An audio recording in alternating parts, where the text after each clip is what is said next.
Hello everybody, welcome to the Speakeasy. I'm Zach. I'm Jake. We are the Dirt Road Band. What are you doing to Steve's woman? You know, just Is that Karen or Katie? Katie. Ah. Skull fingering. Alright, we went there. I couldn't say the other thing. Neato. So we're doing a review that I've greatly anticipated and we have tried to film at least once, I think twice. Eagle Rare. It's phenomenal. The best bourbon on the face of the planet. I'll just preface it with that. That way, if you're actually just here for a review, you can leave and just go try it. But The age statement is 10, and that's what we give it. yeah, I'd be interested to try the 17, but it's considerably more expensive. It's like more than 5 times the price. Man! It's why we didn't have our cool idea like last year. We're going next month. Yeah. They don't have any 18-year-old bourbons at that damn bar. We're gonna have to probably now start hunting for some Elijah Craig 18. But I haven't even sipped on this yet. Let me try to objectively pull flavors. Jesus Jizz. It's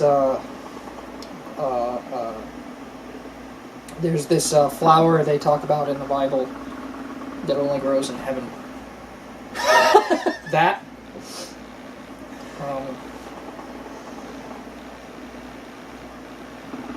Fruit from the Tree of Life. And I think that's it. I think that's all I get on the nose. Man, I remember the first time I bought this. So the first bottle that we got to try. Yeah. I was on my way to a liquor store. I didn't know what I was going to buy yet. It was a toss-up between this and the Viking, the Viking Honor. Highland Park Viking Honor. And I'm cruising down the highway and look over and there's literally, not lying to you at all, there's an eagle, just like a bald eagle? Yeah. Majestic as words. Majestic. And I was like, I know what I'm buying. Because I tried to call you a couple times, and you were doing stuff, I think, with your kids. You know, parenting. Being dad. So, I ended up getting both. Yeah. So, normally I avoid reading the bottle, but I want to because I really like what it says. Life, liberty, and pursuit of happiness. The cornerstone of the birth of a nation, epitomized by the American bald eagle. The nation has come to represent freedom, spirit, and independence of the individual, and it's been giving the world products and innovations that are uniquely its own. One such innovation is Kentucky Straight Bourbon Whiskey. Early Kentucky settlers created bourbon, the true American spirit, in the late 1700s. By practice, and protected by law, no other distilled spirit adheres to standards as strict as those established for Kentucky Straight Bourbon Whiskey. Few other whiskeys can offer a glimpse of the great whiskey making found in Eagle Rare.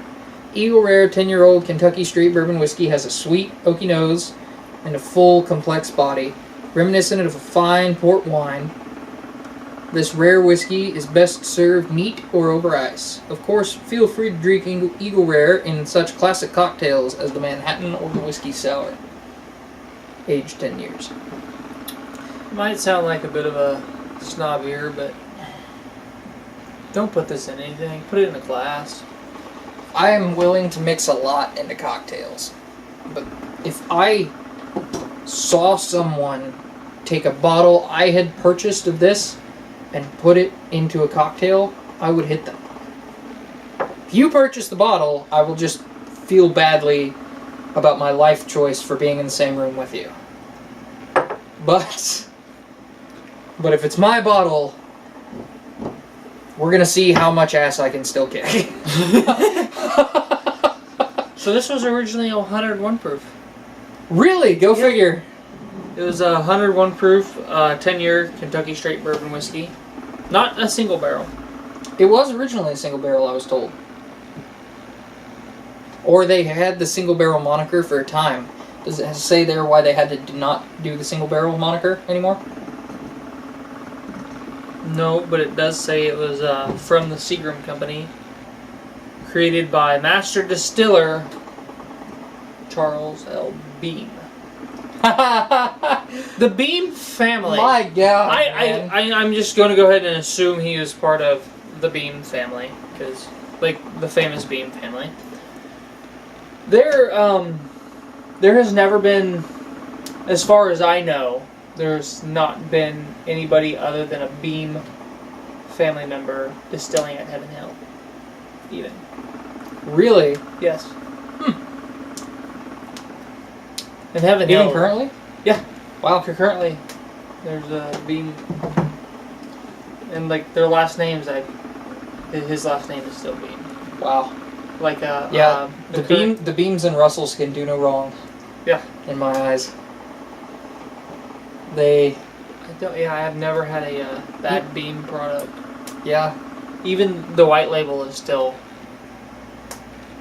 Even the white label. That's your go-to bourbon. Yeah. But most people see, Jim Beam white label. It's just your average. Yeah, you were just broke. Yeah, you were just broke, man. No, if I was broke, I'm buying, Evan Williams Black. Yeah, I have a new broke man's whiskey I want to try to review, which is Old Crow. Old Crow. That's what I was thinking. We talked about Old Crow in the last. Yeah. Old Crow, also made by Jim Beam. Mm-hmm. $11 a bottle at Cork and Barrel. Mm-hmm. But anyway, I haven't even taken a sip of this yet, man. I've been trying to savor. I thought you did. Oh, I don't know what that was, but that was really nice. If I lost all sense of smell, other than the smell of that, I think I'd be okay. I would like the smell of cigars too, but if I had to choose between the two, it would be that. As long as the rest of the tasting, actual taste with your tongue, was still there. I know we've referenced this quite a few times, and I'm having trouble doing an objective review. You have all your classic bourbon notes, right? But there, you have your apple. I don't get any cherry. We have like apple, honey. I don't get any vanilla on this one. There's definitely a wood note, but it's not. It comes together in such a perfect round way. It's like it's like comparing Lagavulin to Lefroy. Lefroy's a lot sharper, a lot more punchy in the face, and Lagavulin's like a well-rounded version of the same flavor profile, pretty much. Yeah. That's like what this is. This is the best presentation of a classic bourbon flavor I've ever had. But it's a wheated bourbon, so it's a little bit sweeter. I apologize, I completely interrupted your stuff. Go ahead. Oh, that's okay. So this was introduced in 1975. Mm-hmm. You're not gonna give it up, are you? I might. Well, you will. Because I gotta take it home with me. Cold, dead hands. This may be my last whiskey review, ladies and gentlemen. This may be his last whiskey review, ladies and gentlemen. And all of you on the fence.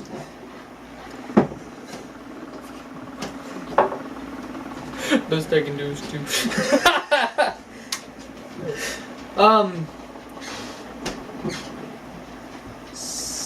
Sazerac,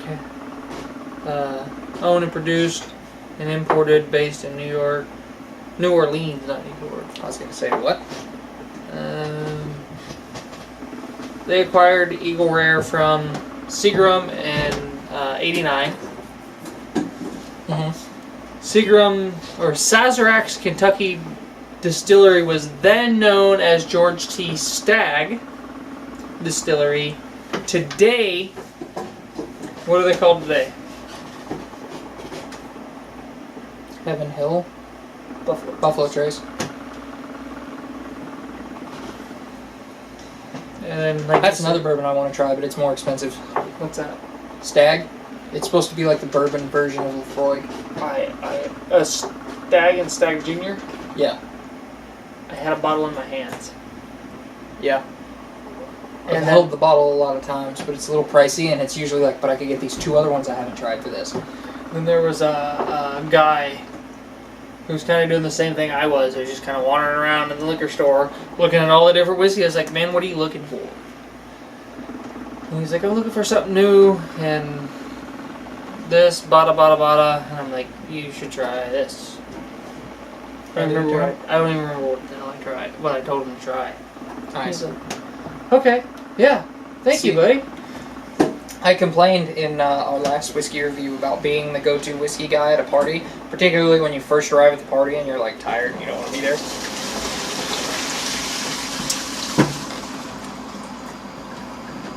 It was Sprite. So, I've complained before about being the go-to whiskey guy at a party. Mm-hmm. And it can bite sometimes. I think it would be good if it was a social setting that I had willingly put myself in. Mm-hmm. But one of my favorite ways to do it is when new or inexperienced whiskey people come to me and they ask me to help them pick out a whiskey they would like.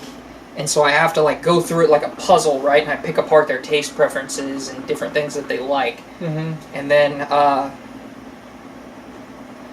I spit them out something. And so far, I'm every single time I hit a winner. Here's something that threw me off. My mom was here for the 4th of July, right? Uh-huh. She said, give me something that would go excellent with a steak. I handed her Lagavulin. She liked it. Really? Yes. I don't know if I've ever been more proud of my mother. Because my dad drank it and was like, nah. He's a bourbon guy, through and through. But you handed him a cigar and he liked it. Yeah. Because my sister-in-law, my oldest brother's wife, Mm-hmm. she liked the Highland Park 12. Like right I off. remember you telling me about I was that. like, that's so awesome. Yeah. You should drink more whiskey. We need whiskey bros.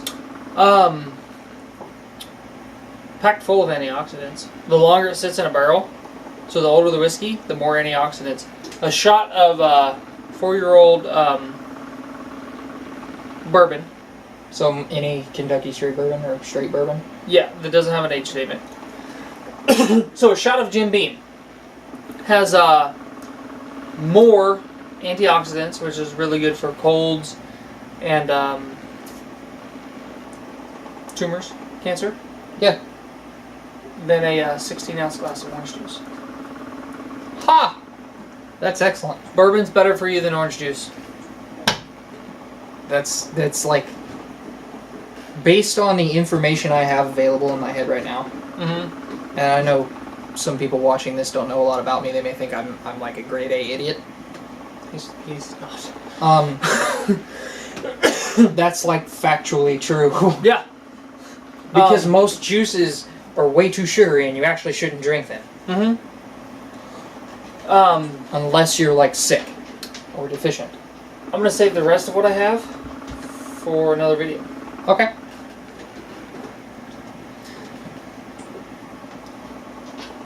Does that mean you're done? Yeah. Okay, so I'm done with information. if you haven't gathered, this is a perfect 10. Yeah, it's... I'm going to give it an 11. Yeah. I have found one whiskey that maybe might be able to step into the ring with this and compete. And I dropped the ball, I'm sorry. It's cool. Because it's made by the same people he brought. Yeah. And that is a close second. I mean, I think AB comparing the regular compared to the one you're thinking of, you can probably get a general idea and like have it in your head. Oh yeah, I know what's different about the two. I just don't know if I would like that better when A-B comparing. And I'd have to do it to know. You have to come over tomorrow. Okay. So let me know when you get home. Okay. Alright. So perfect 10, 11. 10 and a half. 10 and a half on 10 scale. I can't go over a 10 scale. But it's the best whiskey to date that I've ever tasted, and it has not been unseated yet. When I compare whiskeys in my head that I'm drinking, I don't even include this because it's better. It's better. Yeah. Literally, if we're talking Irish whiskey, Scotch, bourbon, that's it. So, anyway, till we see you again, I'm Zach. And I'm Jake. We are the Dirt Road Men.